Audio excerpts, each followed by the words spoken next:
Qu'est-ce qui se passe si un des copropriétaires vend son appartement? Dans la vie d'une copropriété, la vente dans lot est un événement relativement fréquent. Afin de protéger les droits de chacun, le législateur a instauré l'obligation légale de transmettre au nouveau acquéreur un certain nombre d'informations précises relatives à la situation du bien acheté.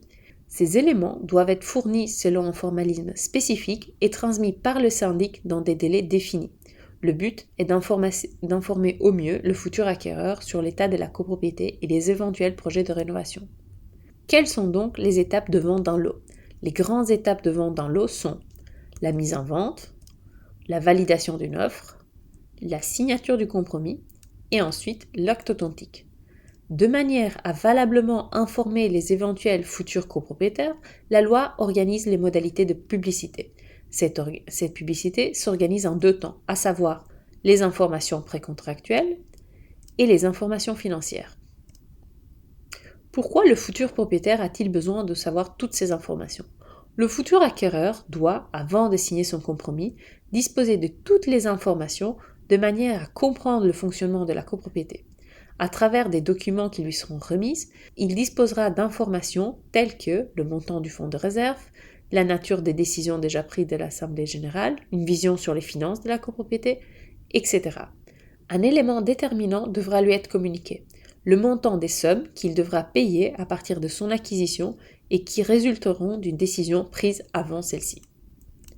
Les informations précontractuelles sont à demander au syndic par l'agent immobilier, courtier ou encore le propriétaire du bien.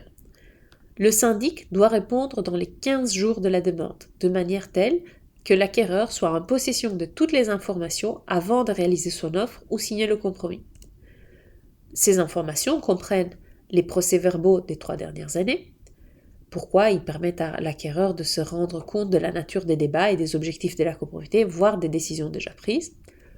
Deuxièmement, le décompte des charges des 2 dernières années, qui donne une vue globale sur l'état des comptes de la copropriété et de la qualité de la gestion financière.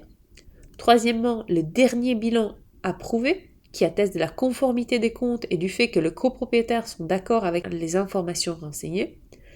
Quatrièmement, le relevé des procédures judiciaires et le montant des enjeux.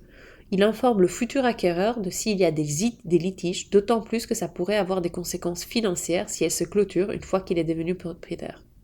Cinquièmement, une situation des appels de fonds destinés au fonds de réserve. Elle identifie le montant de la contribution vers le fonds de réserve, car une fois devenu propriétaire, il devra en assumer le paiement. Sixième, le montant des arriérés dus par le vendeur du lot. Il donne une première information nécessaire car il existe un moyen pour le syndic de retenir les sommes dues à la copropriété lors de la passation de l'acte authentique. 7. La valeur du fonds de réserve et la valeur du fonds du roulement. Il détermine les capitaux actuels de la copropriété. Ensuite, les informations financières sont à demander au syndic par le notaire en charge de la rédaction de l'acte authentique.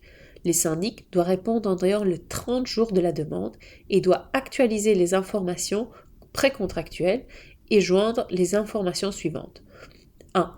Le montant des frais qui n'ont pas encore été appelés par le syndic. Pourquoi? Parce qu'ils sont demandés après l'acte, ce sera au nouvel acquéreur de les payer. 2. Les appels de fonds approuvés par l'Assemblée générale et les frais qui seront demandés postérieurement et que le nouvel acquéreur sera tenu de payer une fois l'acte passé. 3. Les frais éventuels portant sur l'acquisition des parties communes. Si cela intervient après l'acte, l'acquéreur sera tenu de les payer. 4. Un état des dettes certaines suite à des litiges avant l'acte, mais exigibles après l'acte. Si cela intervient après l'acte, l'acquéreur sera tenu de les payer. Prenons un exemple pour illustrer ceci.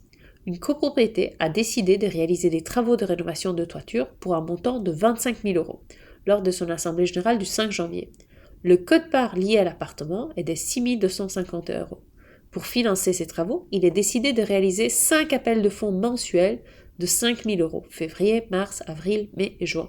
Le quote-part de l'appartement est de 1 250 € par appel de fonds.